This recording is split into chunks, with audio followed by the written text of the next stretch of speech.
안녕하십니까. 일산 그리스도의 임성택 목사입니다. 지금 남쪽 부산 인근 지역으로는 태풍이 지나고 있는데요.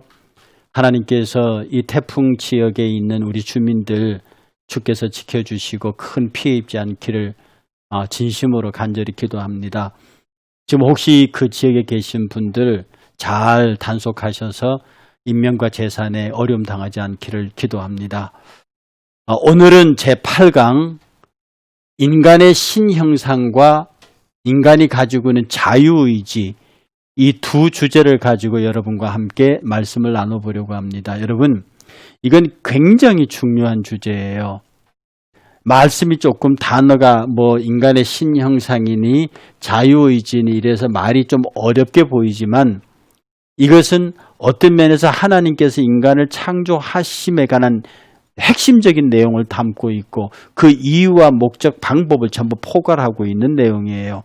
그래서 여러분들이 이 부분에 오늘 좀 주목을 해주시고, 하나님께서 당신의 형상대로 사람을 만들었다. 그것은 당신의 인격을 우리 인간에게 부여하셨다는 말씀이거든요.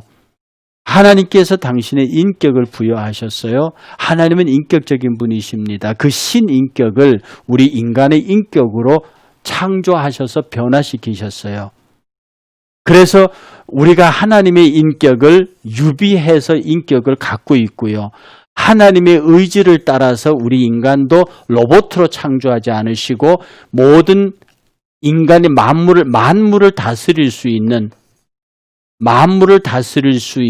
의지를 주셨어요. 그래서 하나님께서 신형상과 인간 의지를 인간에게만 주신 것은 이 두 개를 가지고 하나님을 경배하고 예배하고 찬양하며 이 두 개를 가지고 이 만물을 지배하고 다스려서 하나님의 창조의 목적을 고스란히 달성할 수 있도록 그렇게 하시기 위한 겁니다.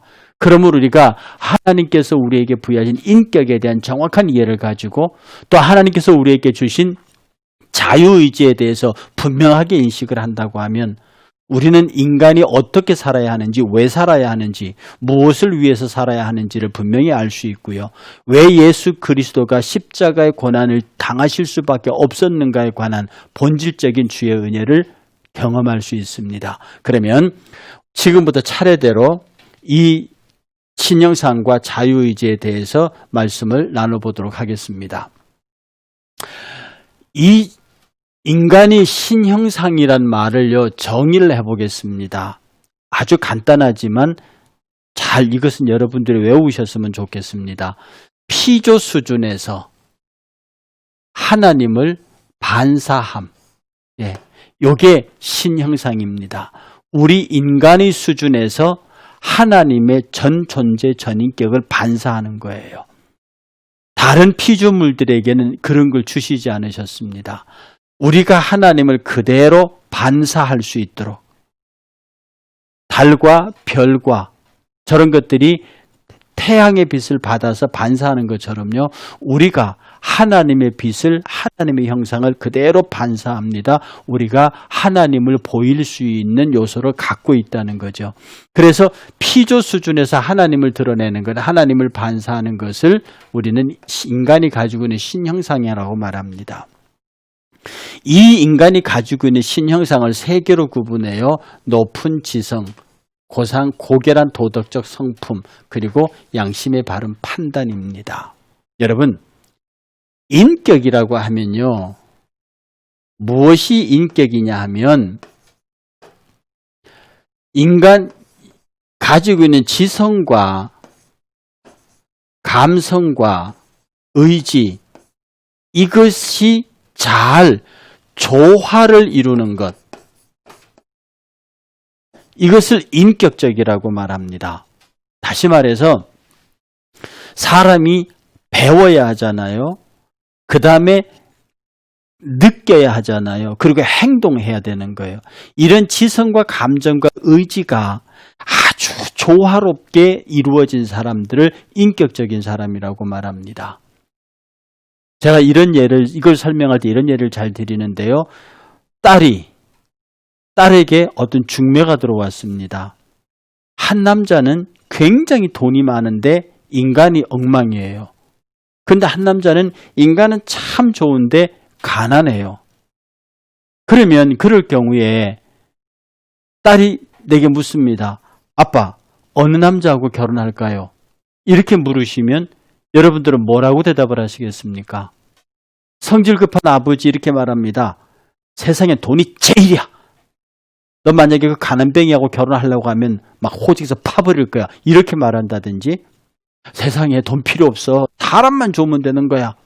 그러니 그 사람이 좋다고 하면 그 사람 좋은 사람하고 돈은 벌면 되니까 만약에 네가 저 돈 많은 남자한테 인간성 나쁜 그 남자한테 시집가겠다면 너 내 딸이 아니야. 막 이런 식으로 과격하게 확 끊어버리잖아요. 이런 걸 뭐라고 하냐면 비인격적이라고 그럽니다. 그럼 인격적 아버지 대답은 어떤 거겠습니까? 그 두 개의 상황을 놓고 딸에게 묻습니다. 딸아, 너는 어느 게 좋겠느냐? 물어봅니다. 그러면 그 딸이 그 말을 듣고 아빠 이렇고 저건 저랬는데 제 생각에는 사람 좋은 사람하고 결혼하는 게 낫겠어요. 이렇게 딸이 얘기를 하면 아빠는 이렇게 대답합니다. 돈 많고 사람 좋은 사람하고 결혼했을 때 이런 인생에 유리한 점이 있고 이런 고통이 있다. 돈 많고 인간성 나쁜 사람하고 결혼했을 때 이런 장점이 있고 이런 단점이 있다. 아주 객관적으로 공평하게 두 개를 얘기해주고 그런데 아빠 생각에는 네 생각대로 사람 좋은 사람하고 결혼하는 게 낫겠다. 이게 아빠 생각이다. 그리고 거기에서 서로 대화해서 어떤 결론에 도달합니다. 그 결론이 돈 많은 사람하고 결혼하든 가난한 사람하고 결혼하든 두 사람이 충분히 대화해서 하나의 결론에 이르면 인격적인 아버지는 예를 들어 딸이 돈 많은 남자의 나쁜 성격의 사람하고 결혼하기로 결론을 냈습니다. 그러면 그 대화 속에 그것이 최선의 결론이었다고 하면 그 딸이 살아가는 데에서 당할 어려움들에 관하여 아버지가 공동의 책임을 지고 기도하고 문제를 풀도록 노력하는 게 인격적 아버지고요. 가난하지만 돈 없는 남자하고 결혼한 그 딸에 대해서 딸이 당할 어려움과 고통스러운 것들을 어떻게 해소해 갈 수 있도록 뒤에서 돕고 기도하고 그 문제를 같이 풀어가는 것이 바로 인격적 아버지입니다. 즉 아는 것만큼 행동하고 행동하는 것만큼 느끼고 이 지성과 감정과 의지가 잘 어우러 조화되는 것을 우리는 인격적이라는 거죠. 우리가 교회에서 인격적 신앙이라고 말하는 게 있습니다. 그게 뭡니까? 내가 성경을 많이 알아요. 성경 지식에 넘쳐요. 그러면서도 많이 기도하고요. 많이 찬송하고요. 그러면서 많이 전도하고 하나님의 의를 행합니다. 아는 것만큼 감동하고 감동한 만큼 행동하고 행동한 만큼 알고 그런데 막 기도 시간에는 막 통성 기도에 막 펄쩍펄쩍 교회 지붕이 떨어져 나가는데 제가 농담삼아 말하지만 예수님 어디 태어나셨냐 물으면 갈릴리 뭐 이렇게 대답하는 사람들. 그러면 안 되는 거죠. 그러니까 성경 공부도 많이 하시고 그 다음에 기도도 찬양도 많이 하시고 또 전도와 봉사활동과 섬김도 많이 하셔서 이런 지정의가 잘 조화되는 그런 인격을 갖추어야 돼요. 인격의 3요소는 이겁니다. 그러면 여기에서 피조 수준에서 하나님을 반사한다고 하는 신형상은 뭐를 반사하느냐? 높은 지성입니다. 여러분 교회는 말입니다. 높은 지성을 가진 집단입니다. 교회를 반지성적이고 교회에 대한 대단한 오해가 있는 사람들입니다. 자고로 이 땅의 모든 대학의 출발도요. 옛날에 그 고대 철학자들로부터 출발한 그 대학 안에서 신학이 차지하고 있는 위치가 결코 작지 않습니다. 성경은 하나님을 믿잖아요. 기독교는 하나님을 믿잖아요. 그런 눈에 보이지 않는 하나님을 믿는 기독교가 왜 대학에 들어가 있습니까? 신학과라는 학과가 대학의 학과로 있습니다. 이건 이성적이고 논리적이고 합리적인 근거가 있다는 뜻이에요. 학문이 되기 위해서는 학문의 대상이 있어야 되고요. 연구 방법이 있어야 되고요. 연구의 결과들이 있어야 돼요. 기독교 신학은요, 그 연구 대상은 하나님입니다. 그러나 하나님은 보이지 않는 영적인 존재이기 때문에 신학의 연구 대상은 성경입니다. 그리고 그 성경 연구 방법론이 있어요. 그리고 지금까지 어느 학문에 뒤지지 않은 어마어마한 학문적 자산들이 있습니다. 그리고 우리가 믿는 기독교의 하나님은요, 저기 무당이나 미신이나 저런 사람들이 섬기는 그런 것하고는 근본적으로 다른 상당히 고등한 차원의 높은 지성을 가진 종교입니다. 우리 기독교 신앙이 그렇다고요. 동시에 정말로 그 어떤 것도 따를 수 없는 고상하고 도덕적인 성품을 갖고 있는 종교입니다. 그래서 크리스찬들의 삶은요, 도덕적이고 고상한 성품을 가져야 돼요. 많은 사람들이 그리스도인을 볼 때 그리스도인의 존재 그 자체로 고상함을 느껴야 하고 그리고 존경심을 가져야 합니다. 옛날에 성 프란치스코 같은 사람은 얘들아 우리 전도 가자 그러고 제자들 끌고 가잖아요. 그러면 물론 그 당시의 사회가 그런 분위기가 충분히 됐지만 수사 옷을 입고 거룩하게 생긴 사람들이 동네 한 바퀴를 쭉 돌고 들어옵니다. 그러니까 제자 중에 하나가 우리 전도 안 합니까? 라고 할 때 프란치스코가 그럴 때 우리는 이미 다 전도했다. 우리가 서 있는 존재 저 자체로 사람들은 그리스도를 보았다. 이건 아주 일정한 경제에 이르는 대단한 사람의 이야기지만 실제로 우리들의 삶의 장소에서 많은 사람들이 저 사람은 크리스찬이야. 그는 상당히 도덕적인 사람이고 상당히 고상한 성품을 가진 사람이라고 인정받도록 여러분이 혈기 부리시면 안 됩니다. 교만하면 안 됩니다. 자랑하면 안 됩니다. 정말 나보다 남을 낮게 여기고 그들을 섬길 수 있는 예수 그리스도라면 어떻게 했을까라는 생각을 항상 가져야 합니다. 이 일에 관해서 예수님이라면 어떻게 했을까? 이 일에 관해서라면 예수님이 어떻게 했을까라고 하는 것으로 세상 속에서 살고 그런 결정을 내리면 우리는 고상한 도덕적 성품의 소유자가 될 수 있습니다. 그 다음에 양심의 바른 판단이 이건 의지에 해당합니다. 양심의 바른 판단이에요. 여러분이 어떤 결정을 할 적이에요. 다른 사람에게 묻거나 다른 것에 주문하는 게 아니라 내 양심이 뭐라고 얘기하는지를 들으시면 그것이 제일 정확합니다. 왜? 여러분 안에 있는 여러분의 양심은요, 여러분의 편이 아닙니다. 여러분 안에 있는 양심은요, 진리의 편이고 정의의 편이고 하나님의 편에 서 있습니다. 그래서 하나님 내가 이걸 해요 말아요라고 물을 때 여러분의 양심이 안에서 하는 얘기가 있습니다. 하지 마. 그러면 그것이 100만금을 남긴 일이라도 하지 말아야 합니다. 내게 엄청난 손해가 오는 일인데도 내 안의 양심이 하라고 말하면 해야 됩니다. 우리의 양심의 판단을 따라서 행동하는 것. 이것이 우리가 하나님께서 부여받은 인격입니다. 그래서 우리는 예수 그리스도 하나님의 말씀이라고 하는 높은 지성을 가지고요.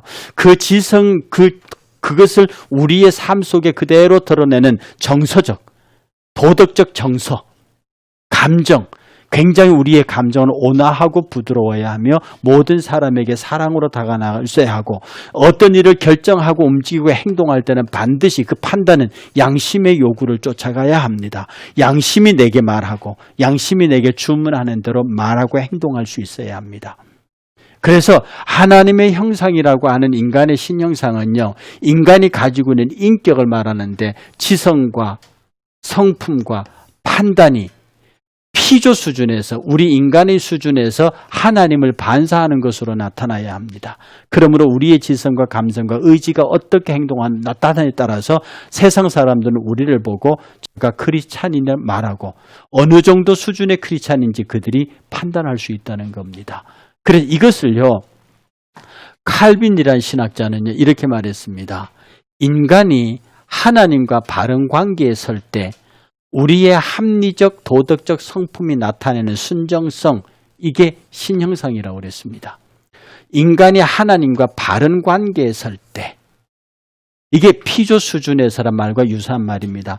우리 인간이 하나님과 바른 관계에 설 때, 즉 파이프가 제대로 딱 연결됐을 때란 뜻입니다. 하나님과 내가 제대로 딱 연결됐을 때, 그때 우리의 합리적이고 도덕적인 성품, 즉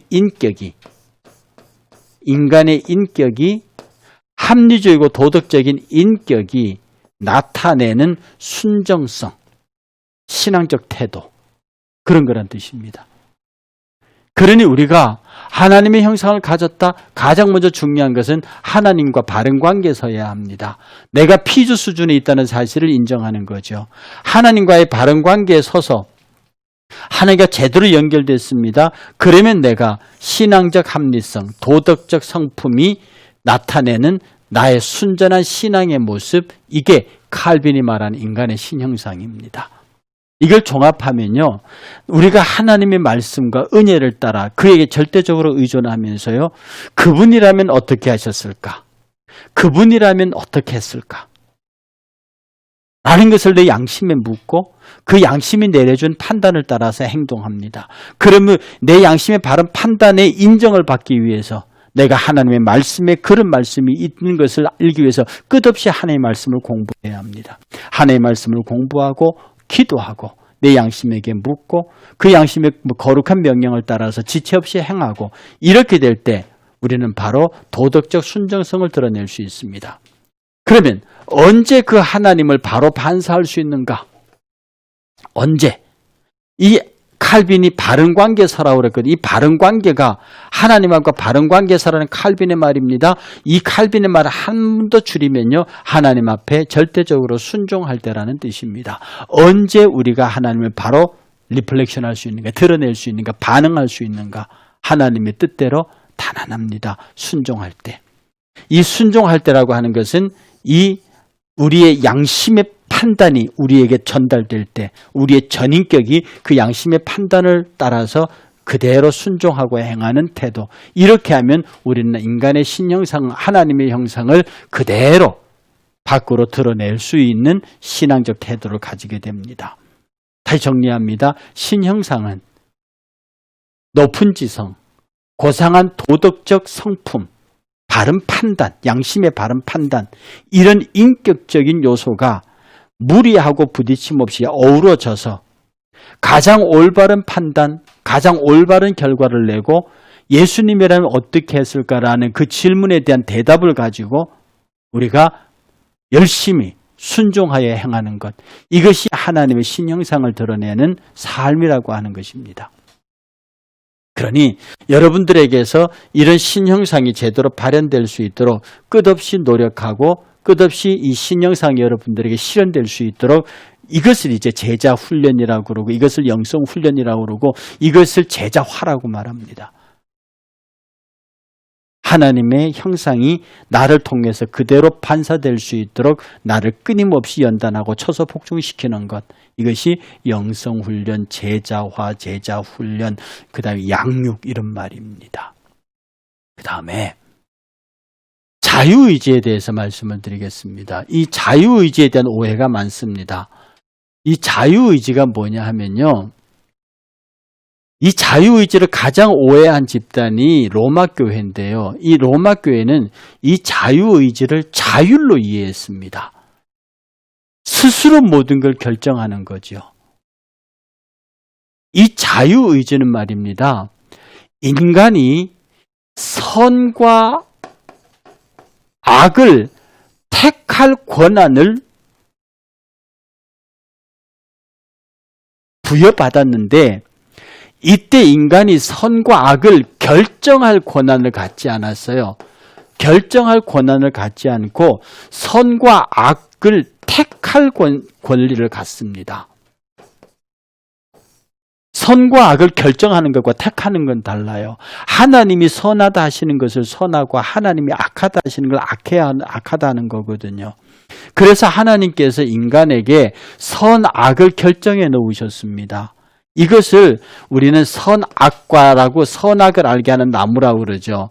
선악을 알게 한 나무에다가 하나님께서 너희는 선악을 알게 한 나무의 열매를 먹지 말라, 이 말은 너희들은 선악 결정을 하면 안 된다, 이 말입니다. 누차 말씀드렸듯이 에덴 동산의 생명나무와 선악을 알게 하는 나무의 열매는 그게 모양은 나무의 모양과 열매의 모양을 하고 있으나 그건 계약서입니다. 우리를 영원히 살게 하겠다는 영생의 약속이 생명나무고요. 선악 결정만은 인간이 하고 나머지는 다 인간 너희들이 알아서 해라. 단 선악 결정만은 개입하지 말라고 하는 하나님의 일방적 약속이 이 선악을 알게 한 나무의 열매의 언약입니다. 그래서 하나님께서 인간에게 자유의지를 주셨어요. 그것은 딱 하나, 선과 악 중에서 택할 수 있는 자유를 주셨다는 뜻입니다. 근데 많은 사람들이 이것을 선악을 결정할 수 있다고 생각을 해요. 이것이 뭐냐면 로마 가톨릭 교회가 인간에게 선악 택함을 자율성을 주는 겁니다. 내가 선악을 결정할 수 있는 자율. 이거 엄청난 얘기입니다. 하나님은 선악은 당신만이 한다고 그랬거든요. 그런데 인간이 자기 기준에 맞춰 선과 악을 결정할 수 있지요. 그게 선악과로 손댄 일입니다. 그 선악과의 열매를 따먹은 얘기예요. 해서 하나님께서 인간에게 자유의지를 주셨습니다. 이 인간이 갖고 있는 자유의지의 의미가 뭐냐면 스스로 결정한다는 수준이 아니에요. 이 로마 가톨릭이 가르치는 자유는요. 스스로 뭘 결정한다는 단순한 결정이 아니라 사실의 진위, 사태의 옳고 그름, 믿을 수 있는 것과 믿을 수 없는 것, 선과 악, 이 모든 것들을 다 인간이 스스로 결정할 수 있다는 겁니다. 이게 인간의 자율이에요. 절대로 안 됩니다. 인간이 선악간 택할 자유를 가졌지, 그래서 인간이 선악간 택할 자유를 가져서 항상 하나님의 것을 택할 수 있도록 그렇게 그런데 인간이 선악 결정을 자기가 해버려요. 그게 무슨 말입니까? 선악을 알게 한 나무 열매를 딱 보니 저게 먹음직하고 보암직하고 지혜롭게 할 만큼 탐스러워요. 그래서 자기가 내가 선악의 나무 열매를 먹겠다는 얘기는 지금부터는 선악 결정을 내가 하겠다는 뜻입니다. 그러면 하나님께서 인간에게 주신 자유의지는요, 인간이 로봇으로 창조하지 않으시고요. 인간이 생각을 해서 하나님의 뜻을 쫓아갈 수 있는 인격적으로 만드셨어요. 그런데 인간은 이 하나님께서 주신 자유의지를 자율로 바꿔버렸습니다. 여러분, 우리 인간에게는요, 자율이 있고요. 여러분 잘 아시는 타율이 있어요. 스스로 결정하는 것이고 타율은 남이 결정하는 거예요. 그래서 우리 학교에서도 자율적인 인간이 된다. 자율학습이다. 그런 얘기 말합니다. 그리고 타율은 굉장히 나쁜 것으로 그 타율적인 신앙, 타율적인 행동 이런 것들을 별로 바람직하지 못하게 봐죠. 물론 그렇습니다. 인간이 자율적으로 행해야 되는 부분이 있어요. 그 다음에 타율이 있습니다. 이게 법이죠. 강제하는 거. 그래서 지금 교회가 가르치는 것은 신율입니다. 교회가 신율을 가르쳐요. 이 신율에 인간이 응답하는 것은 오직 순종이 있습니다. 자율은 순종이 없어요. 그냥 자기 결정이에요. 자기가 여기 나와 있는 대로요. 사실의 진위도 가짜와 진짜도 지가 구분하고요. 옳고 그름도 자기가 구분하고요. 믿을 수 있는 것과 믿을 수 없는 것도 자기가 결정하고요. 선과 악도 자기가 결정해요. 인간이 이성이 결정을 해요. 이건 하나님이 하시는 옳고 그름, 선과 이건 하나님이 하시는 거예요. 그런데 그것까지도 인간이 하겠다고 선악을 알게 나무에 손을 댑니다. 여러분, 인간의 자유의지와 인간의 자율은 달라요. 인간의 자유의지는 하나님께서 나를 로봇으로 짓지 않으셨다고 하는 굉장히 상징적인 의지입니다. 이 의지를 선하게 사용해야 돼요. 이 의지를 하나님이 창조의 목적을 이루시는 데 사용해야 한다고요. 그래서 하나님이 기뻐하시고 하나님이 즐거워하시는 결정들을 우리 자유의지가 해야 됩니다. 그런데 사탄은 이 인간의 자유의지로 자율로 끌고 갔어요. 네가 할 수 있어. 네가 그것을 결정함으로 하나님과 같이 될까 봐 하나님 그게 겁나서 너보고 선악을 알게 하지. 너보고 선악 결정을 못하게 하는 거야. 그래서 인간이 내가 지금부터 선악을 결정하겠다. 하나님이 주신 선한 자유의지를 자율로 바꿔버립니다. 로마 교회는요, 천주교는요, 이 일에 관하여 정말 두고 주님 오실 때까지 이건 회개해야 되는 부분입니다. 인간이 그래서 타락하는 거예요. 인간의 자유의지를 하나님이 주신 그 선하고 아름다운 자유의지를 인간이 내가 모든 걸 결정할 수 있다고 하는 자율로, 즉 신율을 거부하고 자율을 택하는 순간에 인간은 결국 패망의 길로 갈 수밖에 없습니다. 여러분, 이 자유의지는 내가 이것을 택할 수도 있고 저것을 택할 수도 있습니다. 여러분 신앙생활 할 적에요. 어떤 일이 생길 때 요것을 택할 수도 있고 요것을 택할 수도 있잖아요. 오늘 주일 예배 가야 됩니다. 예배 갈 수도 있고 안 갈 수도 있어요. 내가 오늘 건축 헌금에 교회에 특별한 헌금을 해야 됩니다. 10,000원을 할 수도 있고 1,000,000원을 할 수도 있어요. 이런 결정을 해야 되는 때가 오거든요. 이때에 사용되는 것이 뭐냐면 자유의지입니다. 자유의지입니다. 이걸요 다른 표현으로 하면 이런 어항이 있지 않습니까? 어항에 물고기가 있어요. 물고기가 있어요. 하나님께서 주신 자유의지는요. 물고기가 이 어항 안에서 자기 마음대로 돌아다닐 수 있는 권리입니다. 그 의지입니다. 하나님은 인간의 인격 아니라 이런 하나님이 정하신 테두리 안에서 마음대로 이 안에 결정대로 내가 저 친구를 때릴 수도 있고 쓰다듬을 수도 있고 속일 수도 있고 진실을 말할 수도 있습니다. 여러분은 그런 상황에 수도 없이 부딪힌다고요. 여러분 거짓말할 수도 있어요. 속일 수도 있어요. 나쁘게 행동할 수도 있어요. 이것은요. 선과 악을 결정하는 것과는 다릅니다. 우리의 지극히 인격적 도덕성이고요. 인격성이에요. 그래서 어떤 경우에는 교회에 실망하고 좌절해서 혹은 예수님에게 실망하고 좌절해 교회를 떠나기도 합니다. 그 선악 결정하는 건 아니에요. 하나님에게 반항하기도 합니다. 그리고 하나님 막 욕하기도 합니다. 그러나 그 모든 것들은요. 이 하나님이 정하신 범주 안에 있어요. 이 범주 안에 있다는 말이 뭐냐면 원래 내가 여기 있다가 이쪽으로 가는 것이 하나님의 뜻이에요. 그런데 내가 이쪽으로 갈 수도 있습니다. 하나님 그 내버려 두십니다. 그런데 결론은요. 내가 이쪽으로 오게 하십니다. 이게 하나님의 역사하십니다. 그러니까 하나님은 이쪽으로 가기를 원하시는데 내가 이쪽으로 갔어요. 그럼 이쪽으로 돌아오게 하는 건 우리의 회개입니다. 말씀과 은혜로 깨닫고요. 만약에 내가 스스로 회개하지 못하면 하나님 강제로 회개시키시죠.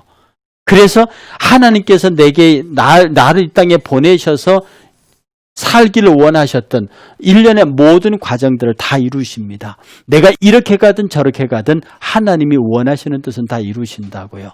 그런데 내 고집이 세면 그만큼 내가 힘듭니다. 그냥 처음부터 말씀과 은혜를 따라서 순순히 그 길을 가면 예를 들어서 이런 어항 안에서 출발합니다. 이렇게 가는 게 내 길이에요. 하나님께서 내가 가장 하나님의 뜻을 잘 실현할 수 있는 길입니다. 근데 내가 여기 출발했어요. 이렇게 갑니다. 그러면 수도 없이 하나님 뜻과 어그러진 삶을 살잖아요. 이런 사람들이 예수 믿는 과정에서 맨날 천부의 의지 없어서 손들고 옵니다. 그런 찬송을 많이 불러요. 어쨌든 하나님께서는 당신의 택한 자를 당신이 원하시는 목적지까지 데리고 오십니다. 원래 일로 가야 되는데 일로 가면 끄집어서 다시 오게 하시고요. 같이 또 벗어나면 또 끄집어서 다시 오게 하시고요. 그렇게 해서 결국은 나를 연단시키고 단련시키셔서 정금같이 나오게 해서 결국 내 인생의 마지막에 머물러야 할 지점에 딱 머무르게 하십니다. 이게 우리에게 주신 자유의지예요. 여러분이 자유의지를 자율과 혼돈하시면 안 됩니다. 세상은 자율의 세상이에요. 인간이 스스로 결정합니다. 하나님이 뭐라고 말하니 성경이 뭐라고 말하니 그 관심 없습니다. 자꾸 인간에게 자율적인 인간이 되라 가르칩니다. 자율성을 키우려고 한다고요. 얼핏 그것이 되는 말 같지만 우리는 자율이 아니라 신율을 가르쳐야 합니다. 스스로 내가 결정하는 게 아니라 하나님이 결정하시는 것을 내 의지가 따라갈 수 있도록 그렇게 신앙적으로 훈련되어야 합니다. 이게 인간에게 하나님이 주신 자유의지의 궁극적인 목적입니다. 그러면 어떻게 하면 이 거짓 자유를 극복할 수 있는가? 이것이 바로 기독교 영성훈련입니다. 지금 여러분은요, 모든 삶 속에서 끝없이 우리 안에 솟아나오는 욕망을 따라서 살려고 하는 기질이 있습니다. 그것이 말이에요. 인간의 거짓 자유를 자꾸 자극해요. 이때 선악이 뭐냐 하면 하나님이 옳다 하고 하나님이 뜻이라 하는 이 부분에 관해서 자꾸 그것을 거슬려려고 해요. 사도 바울이 그 고민했습니다. 내가 고통스럽다. 내가 이쪽 마음으로는 하나님을 사랑하는데 또 다른 쪽에서는 죄의 법을 사랑하는구나. 그것도 굉장히 고통스러운 거죠. 하나님께서는 예수 그 십자가의 은혜를 통해서 우리가 걸어가야 할, 우리가 해야 할 진리에 대해서 분명히 말씀하셨다고요. 이 진리가 우리 가운데 행함으로 우리가 하나님의 뜻대로 살아야 되는데 자꾸 이 앞에 비진리들이 끼어들면서 우리가 스스로 하나님 없이도 무언가 할 수 있다고 하는, 그러니까 여러분 무슨 일을 하시든지 하나님 없이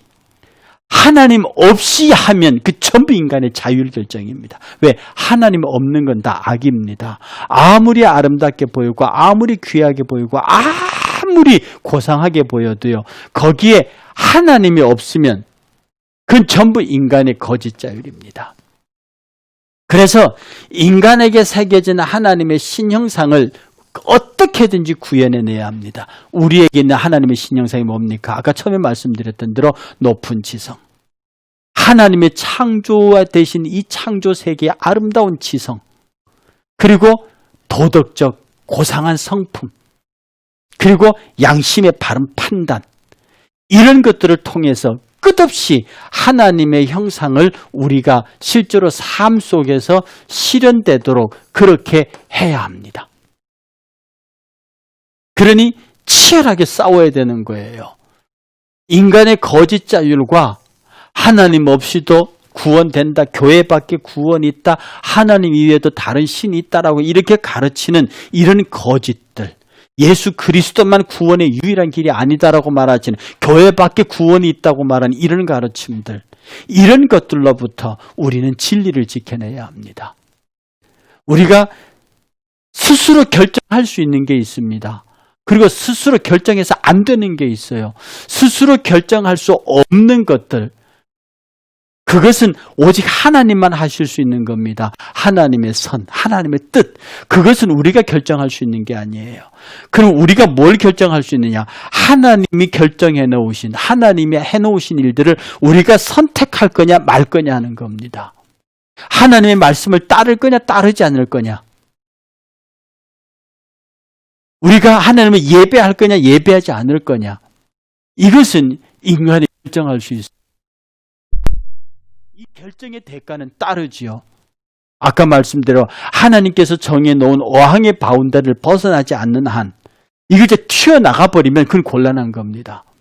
이걸 튀어나가 버린 것을 신학적으로 이단이라고 하고요, 화인 맞은 양심이라고 합니다. 그는 금수와 내세의 구원의 길이 없지요. 그러면 하나님께서 나를 지으신 그 범주 안에서 내가 부족한 인성을 갖고 있어서 이 죄성 때문에 내 죄성이 내 인격을 사로잡아서 하나님을 대항하게 하고 나중에 하나님과 원수가 되게 해요. 그러나 그 사람들은 회복의 길이 있습니다. 그게 구원의 길이거든요. 예수 그리스도의 십자가로 말미암아 하나님과 원수된 것을 끊어내고 무너뜨리고 하나님과 연결됩니다. 그런 것이거든요. 이것이 바로 기독교 영성입니다. 그러니까 기독교 영성은 뭐냐면 여러분 안에 있는 거짓 자율, 하나님께서는 자유의지를 주셨어요. 이 자유의지가 하나님의 뜻을 잘 실현하는 삶이 되도록 그렇게 적용하려고 애쓰고 노력하는 게 영성 개발입니다. 여기에 인간의 자율이 끼어들면요, 이 자율은 하나님 없이 살겠다는 거거든요. 아예 자유의지의 선택지 자체를 없애버립니다. 하나님 없이도 살 수 있다는 거거든요. 이게 자율입니다. 그러니 이 인간의 자유를 극복하고 우리 인간 안에 새겨져 있는 하나님의 신형상을 그대로 우리의 삶 속에서 구현하는 것이 기독교 영성입니다. 여러분 안에 있는 성경 지식, 하나님에 관한 높은 지식, 지성, 그 다음에 여러분이 그 하나님의 지성을 따라서 여러분이 익히 알고 있는 여러분의 하나님의 성품의 인격, 고상하고 도덕적이고 하나님의 생각을 실현하려고 하는 그런 노력들, 그 다음에 양심의 바른 판단을 따라서 어떤 의사결정을 하든지 양심의 판단대로 따라가고 그대로 행동하는 우리 인간의 의지, 이런 것들을 통해서 내 안에 하나님의 형상을 구현하는 것, 그리고 철저하게 그럼을 통해서 인간의 거짓 자율, 하나님 없이도 살 수 있고 하나님 없이 참과 진, 거짓과 옳고 그름을 결정하려고 하는, 선과 악을 결정하려고 하는 인간의 거짓 자율을 바깥으로 쳐내버리는 것이 영성훈련입니다. 이것이 영성개발이에요. 그래서 이 인간의 신형상이 회복되는 것이 바로 구원입니다. 왜냐하면 우리 인간의 신형상이 타락으로 말미암아, 즉 하나님 없이도 살 수 있다는 인간의 독립선은, 하나님 없이도 살 수 있어, 하나님 없이도 살 수 있다는 이 인간의 독립성인 타락입니다. 선악을 알게 하는 에덴 동산의 열매를 딱 먹는 순간에 인간은 타락이 완성돼 버렸습니다. 그것은 하나님 없이 살겠다는 거거든요. 인간의 자율 선언입니다. 신율에 굴복하지 않고 내가 신율이 되겠다는 선언이거든요. 바로 이 인간의 자율 선언으로 말미암아 잃어버린 인간의 신형상, 망가져버린 인간의 신형상을 다시 회복하는 것이 구원입니다. 가장 이 회복했다는 것을 선명하게 가르쳐주는 척도가 선한 양심에 달려 있어요. 그래서 신형상을 제대로 구현한다. 이게 바로 올바른 신앙생활입니다. 그러니 이 가운데서 가장 여러분들이 주의 깊게 생각해야 되는 것이 여러분의 양심에 관한 부분입니다. 제가 여러분에게 첫째 날, 첫째, 둘째에서 양심에 관한 얘기 많이 했잖아요. 이 양심이 모든 걸 결정해요. 양심이 모든 걸 알려줘요. 양심이 모든 걸 판단하게 합니다. 그리고 우리는 늘 양심의 가책 중에 있다고요. 양심은 실제로 죄를 지은 것에 책임을 물을 뿐 아니라 가책을 주고 죄책을 줍니다. 그것을 통해서 우리가 끝없이 하나님의 형상을 구현하려고 살려고 하는 삶을 지속하게 만듭니다. 양심의 가책이 있는 사람은요, 죄를 지어도 두려움을 느낍니다. 하나님의 마음에 안 드는 짓을 하고 그것을 두려워합니다. 그러나 양심의 가책에 대해 죄책에 관하여 이 화인 맞아버린 사람들은 그것을 전혀 악하다고 느끼지 않죠. 자기도 행할 뿐 아니라 다른 사람도 행하도록 가르칩니다. 오늘날 이 시대 예배 같은 경우도 그래요. 하나님 앞에 온전히 나와서 예배해야 한다고 하는 것은 우리 인간의 양심을 통한 성령의 직선적인 언어입니다. 그런데 아주 공교한 언어로, 논리로 이것을 변명하죠. 그리고 그것을 다른 사람에게 옳다라고 가르칩니다. 우리의 영성은요, 신율이 아니라 타율이 아니라 신율을 지켜가고요. 우리 안에 있는 인간의 거짓 자유를 쫓아내고요. 그러므로 하나님께 주신 자유의지를 가지고 우리에게 새겨진 신형상을 그대로 구현해내는 삶을 살 때에 바로 우리는 그 사람을 영성이 있는 사람이라고 말합니다. 여러분은 하나님의 형상대로 아름답게 지음을 받으셨어요. 귀한 존재들이에요. 하나님이 여러분을 지어놓고 너무너무 기뻐하시고 좋아하셨다고요. 그걸 시기하는 사탄이 우리를 이렇게 만들어버렸어요. 그게 술람미 여인의 고백입니다. 예루살렘 여자들아 들어, 나는 원래 아름다운 여자였으나 오빠들이 나를 시기하여 포도밭에 들어가서 일시키는 바람에 내 이 피부가 게다리 가죽처럼 되었다. 그러나 나는 원래 아름다운 여자였다. 우리는 원래 하나님의 형상대로 지어진 아름다운 존재들입니다. 그런데 사탄이 우리를 속였어요. 자율적이지 못한 우리를 자율적인 인간이라고 속였습니다. 왜 속았습니까? 우리가 가진 자유의지 때문에 그렇습니다. 인간이 그 자유의지가 자율로 이해했단 말입니다. 그러나 그 자유의지는 우리 인간 가운데 새겨진 하나님의 신형상이 잘 발현되어서 모든 피조세계와 더불어 하나님께 찬양과 경배를 돌리도록 만들어진 정말로 귀한 기능입니다. 우리는 로봇으로 지어지지 않았어요. 그런데 인간이 그렇게 되어버렸습니다. 여러분들이 지금 예수 그리스도의 십자가의 보혈의 은혜를 가지고요, 우리의 신형상을 회복해내야 됩니다. 하나님과 끊어진 연결된 파이프를 연결해야 합니다. 내가 내 수준에서 하나님을 그대로 반사해서 내 수준에서 임성택 목사 수준에서 하나님을 반사하는 것, 최선을 다해서, 이것이 바로 경건한 생활입니다. 이것이 그리스도의 영성입니다. 여러분들은 아름답게 하나님의 형상대로 지어진 귀한 존재들입니다. 단 한순간의 삶이라도 여러분께서 하나님의 형상을 드러낼 수 있는, 주의 발자취를 따라가는, 철저히 자기 자신을 쳐서 복종시키는 신율적인 삶을 사는 복 있는 여러분 되시기를 주의 이름으로 축복합니다. 평안을 빕니다. 감사합니다.